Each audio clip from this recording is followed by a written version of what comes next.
కులక్షయే ప్రణశ్యంతి కులధర్మాన్ సనాతనాః ధర్మే నష్టే కులం కృష్ణం అధర్మోభిభవత్యుత.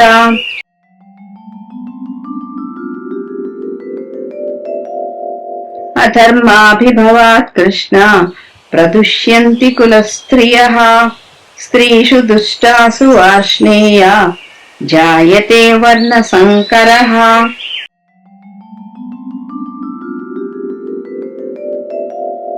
సంకరో నరకాయైవ కులఘ్నానాం కులస్య చ పతంతి పితరో హ్యేషాం లుప్తపిండోదక క్రియాః. ఓ కృష్ణ, కులము నశించుటచే అనాదిగా వచ్చు కులధర్మములు అంతరించిపోవను.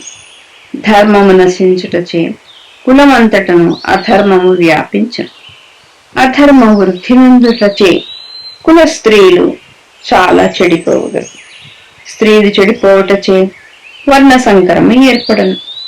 అట్టి వర్ణ సంకరము వలన సంకరము చేసిన వారికి సంకరమును పొందిన కులమునకు కూడా నరకము సంప్రాప్తించును.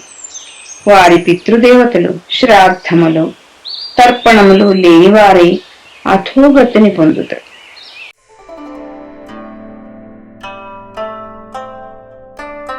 40, 41, 42 శ్లోకాలు.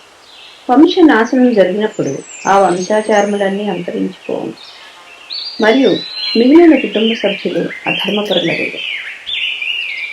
దుర్గుణాలు ప్రబలిపోవడం వలన ఓ కృష్ణ, కుల స్త్రీలు నీతి తప్పిన వారగుదురు మరియు ఆ స్త్రీల యొక్క అనైతిక ప్రవర్తన వలన ఓ వార్ష్ణేయ అవాంఛిత సంతానం లభిస్తారు. అవాంఛిత సంతానం పెరగడం వలన కులమునకు కులనాశనము చేసిన వారికి కూడా నరకం ప్రాప్తించింది. శ్రాద్ధ తర్పణములు లుప్తమైన కారణముగా ఆ భ్రష్టు పట్టిన వంశపూర్వీకులు కూడా పతనమవుతారు. అత్యంత విషాదంలో ఉన్న అర్జునుడు ఇక్కడ వివేకవంతమైన మాటలు చెప్తున్నాడు. ప్రతి వంశం నందు కొన్ని ధర్మసమ్మతమైన ఆచారాలు ఆదర్శాలు ఉంటాయి.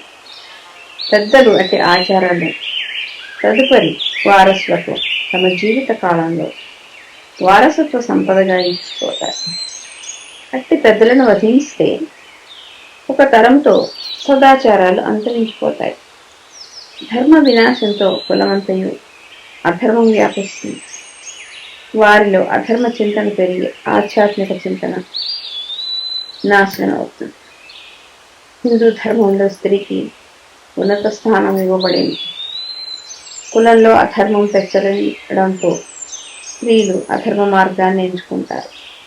కుల స్త్రీలు అధర్మ మార్గాన్ని అనుసరించడం వల్ల వర్ణ సంకరం అవుతుంది. దీని మూలకంగా సంకరం చేసిన వారికి పొందిన వారికి కూడా నరకం సంప్రాప్తిస్తుంది. ఇటీవల కాలంలో ఈ విధమైన అధర్మ ప్రవర్తన అధికం కావడం మనము గమనిస్తున్నాం. ద్వాపర యుగంలో చెప్పబడిన ధర్మబోధన ఈ రోజుల్లో ఎక్కువగా అనవసరంగా కనపడుతుంది. అట్టి వారి పితృదేవతలు తర్పణాలు లేని వారి మోక్షమును పొందక పునరపి జననం పునరపి మరణం అన్న విధంగా మరలా జన్మించి అధోగతి పాలవుతున్నారు. పితృదేవతలకు తర్పణాలు అందకపోతే వారు అనేక జన్మలెత్తి మోక్షమునకు దూరం అవుతారని హిందూ ధర్మశాస్త్రం చెప్తోంది. కురువృత్తులను ఎందుకు సంహరించరాదో చెప్పి అర్జునుడు తన వైరాగ్యాన్ని సమర్థించుకునే ప్రయత్నం చేస్తున్నాడు. కర్మయోగం అధ్యాయంలో పరమాత్మ ఈ సందేహాలకు సమాధానం చెప్తాడు. Arjuna, who is deep in desperation, tries to say some intelligent words. He says, in every dynasty there are some righteous rituals and ideals that the elders pass on to their next generations. If such elders are killed, the righteous rituals and ideals too hit a cul-de-sac. With the demise of righteous rituals and ideals, wickedness spreads. With the spread of wickedness, and callousness, spirituality vanishes. In the Hindu way of life, a woman occupies the prime place.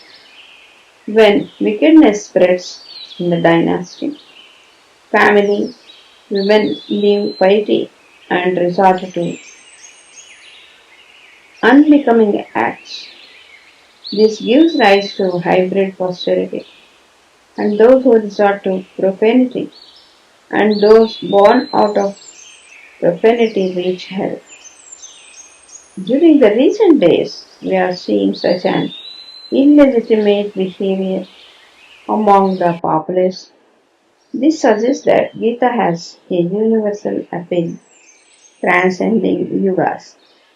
Thus, the departed souls do not receive the ritualistic offering, thus depriving them salvation, and they are reborn again and again and are suffering from agony. Arjuna is trying to justify his desperation by justifying his earlier determination not to kill Kuru elders. In the Karma Yoga, the Lord gives a reply to Arjuna's doubts.